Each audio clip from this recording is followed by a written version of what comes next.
అధికారులని వారి పని చేసుకునేలాగా ఈ ప్రభుత్వం ఉంటుంది, కూటమి ప్రభుత్వం ఉంటుంది. రైతుకి కష్టం వస్తే హక్కును చేర్చుకునే ప్రభుత్వం తప్ప తిరస్కారంగా చిన్నచూపు చేసే ప్రభుత్వం అవ్వదు మనకి ఈ కూటమి ప్రభుత్వం.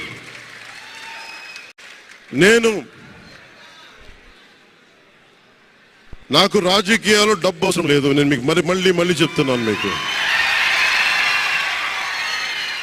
డబ్బుల కోసం, పేరు కోసం రాజకీయాల్లోకి రాలేదు.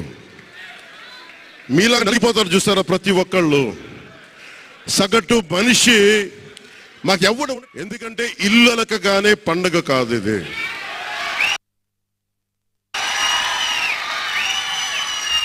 ఇల్లు అలకగానే పండగ కాదు, చాలా చాలా బాధ్యత కూడుకున్నది. భీమవరం, గాజువాక 2 చోట్ల ఓడిపోయినప్పుడు ఈ రోజున ఇంతమంది ఉన్నారు. ఆ రోజున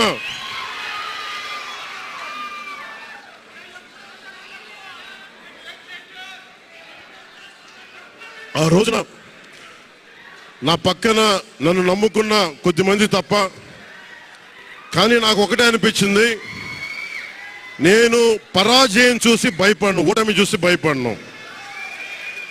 ఓటమి నాకు బలం ఇస్తుంది, ఓటమి నాకు ఉత్సాహం ఇస్తుంది అనుకున్నాను. దేనికంటే నేను ఒకటే నమ్మాను.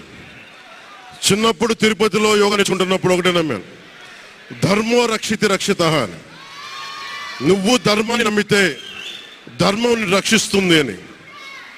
ఎప్పుడో ఒక 30 సంవత్సరాలు ఇంకా ముందే 18-19 ఏళ్ళప్పుడు చదివితే, ఈ రోజున ధర్మం కోసం నిలబడ్డాం.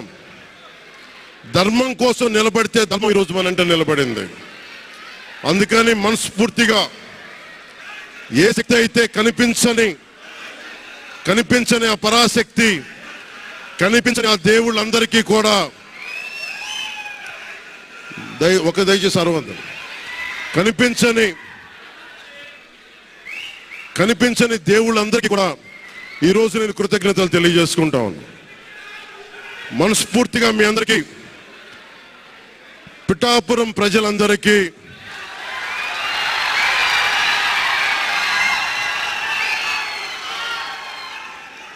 మీరు పిఠాపురం పురజనులకి, పెద్దలకి, ఆడపడుచులకి, అక్క చెల్లెలకి, యువతులకి, కథం తొక్కిన యువతకి, కథం తొక్కిన జన సైనికులకి, జనసేన నాయకులకి, తెలుగుదేశం నాయకులకి, తెలుగుదేశం శ్రేణులకి,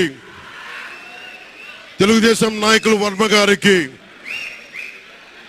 వారందరికీ కూడా నా ప్రత్యేక కృతజ్ఞతలు తెలియజేసుకుంటా ఉన్నాను. మీరు పిఠాపురంలో పవన్